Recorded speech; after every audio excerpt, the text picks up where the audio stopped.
Bonjour à toutes et à tous, aujourd'hui nous sommes le 1er septembre 2015 et j'espère que vous allez bien aujourd'hui.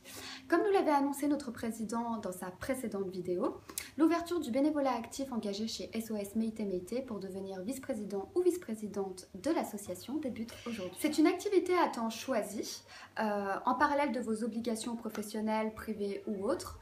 Nous recherchons des gens qui veulent améliorer le monde significativement sur du long terme, juste en faisant une action à court terme, afin de créer un gros réseau d'entraide un peu partout en France, en Afrique et dans le monde. Chacun insère cette activité dans sa vie en fonction de son quotidien ou de son temps libre. Je vous laisse désormais avec lui afin qu'il vous explique tout cela plus en détail. Bonjour à tous, j'espère que vous allez bien. Donc en fait, ça va se passer en 3 étapes, cette activité. D'abord, vous allez être donateur, c'est-à-dire vous allez soutenir financièrement le projet selon vos moyens. Ensuite, vous allez être sensibilisateur, vous allez sensibiliser vos amis à soit devenir bénévole actif engagé comme vous pour devenir vice-président de l'association ou être un simple donateur. Et ensuite, enfin, vous allez devenir vice-président, vice-présidente de l'association. Donc 3 phases. Donateur, sensibilisateur et enfin vice-président de l'association. Donc chez nous, à la différence des associations traditionnelles ou autres, si vous soutenez financièrement le projet, vous avez accès au compte bancaire. Peu d'associations vous donnera accès à ce genre d'informations. Maintenant, ce n'est pas un reproche, c'est un constat. Chez nous aussi, vous pouvez aller sur le terrain. Si le pays n'est pas en guerre et il est stable, comme au Maghreb et en Afrique de l'Ouest, si l'envie vous prend par exemple de prendre un orphelin dans vos bras, vous pouvez. Je ne peux pas vous dire non, c'est pas possible ou non, il faut des qualités requises. Si le pays n'est pas en guerre et il est stable, vous pouvez aller voir de vos yeux où va vos dos. Parce qu'aujourd'hui, le souci de tout le monde dans le domaine humanitaire, c'est de savoir où va et à quoi sert leur argent. Chez nous, ils le savent.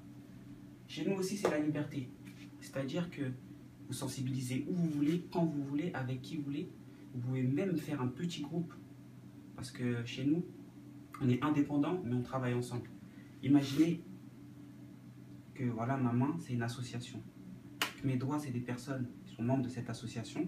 Chacun veut améliorer le monde et va récolter de la science de son côté pour le projet. Mais ils font partie d'une même main, une même association. Par exemple, mes doigts, si je les rassemble et que je mets un coup de poing, ça va faire mal. Donc admettons que 5 personnes récoltent de l'argent de leur côté, se rassemblent pour une action commune. Ça va avoir un gros impact qui va aider un maximum de personnes en France, en Afrique et dans le monde. Vous êtes d'accord ou pas? Donc, indépendance.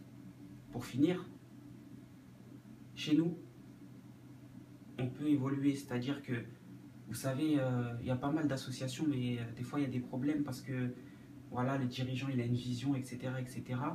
Et ça pose problème. Donc chez nous, en fait, on peut faire sa structure dans la structure, en fait. C'est comme une franchise McDonald's, c'est-à-dire que, voilà, vous faites un groupe et on va dire, vous le gérez comme vous l'entendez. C'est pas, je vais vous dire, fais ci, fais ça, etc. Et c'est pour ça que depuis 4 ans, il y a vraiment beaucoup de bénévoles qui nous rejoignent parce que vraiment, vous êtes indépendants, mais on travaille tous ensemble. Ça veut dire que voilà, peut-être qu'il y a un projet qui touche plus l'autre, moins l'autre, etc., etc. On ne peut pas donner des directives, voilà, on fait tout ça, on fait tout ça. Donc voilà, on peut faire sa structure dans la structure. Donc je ne vais pas vous prendre plus de temps, mais vraiment le but de cette vidéo, vraiment comme je vous l'ai dit l'autre fois, c'est de faire un abonnement solitaire. Donner de l'argent tous les mois. Comme je vous ai dit, il y a des sans-abri qui donnent, on n'a pas d'excuses.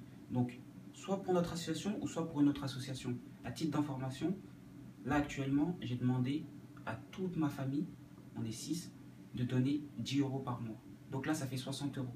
Admettons que vous reproduisez la même chose pour une association qui vous touche. Je ne sais pas, peut-être qu'il y a une association humanitaire qui vous touche. Imaginez que vous demandez à tous vos proches de donner 10 € par mois. C'est pas magnifique? Et imaginez, parce que nous peut-être on a des familles qui sont nombreuses en France, imaginez qu'on demande à toute notre famille de donner à une association qui nous touche. Sachez que toutes les associations fonctionnent avec le prélèvement automatique. Toutes. Donc vous pouvez le faire. Vraiment le but de cette vidéo, c'est que vous fassiez ce prélèvement automatique. Parce qu'on a tous un abonnement, internet, salle de sport, etc. Je sais qu'il y a une association qui vous touche. Peut-être pas la mienne, mais peut-être d'autres, vous pouvez le faire. Vraiment, c'est ça le message. Ah oui, j'oubliais, parce que je n'ai pas marqué les inconvénients. Donc les seuls inconvénients à récolter de l'argent pour une association, c'est toutes les personnes qui vous diront bah écoute, moi j'ai pas envie d'améliorer le monde, Je peux dépenser 10 euros, mais ça ne m'intéresse pas d'améliorer le monde. Voilà, c'est le seul inconvénient. Toutes les personnes qui vous diront non. À bientôt les amis. Je compte sur vous. Agissez, que ce soit avec nous ou avec une autre association. Vous pouvez tous le faire, vous n'avez pas d'excuses. Donc, faites-le. À bientôt les amis. Que Dieu vous préserve, vous et vos proches.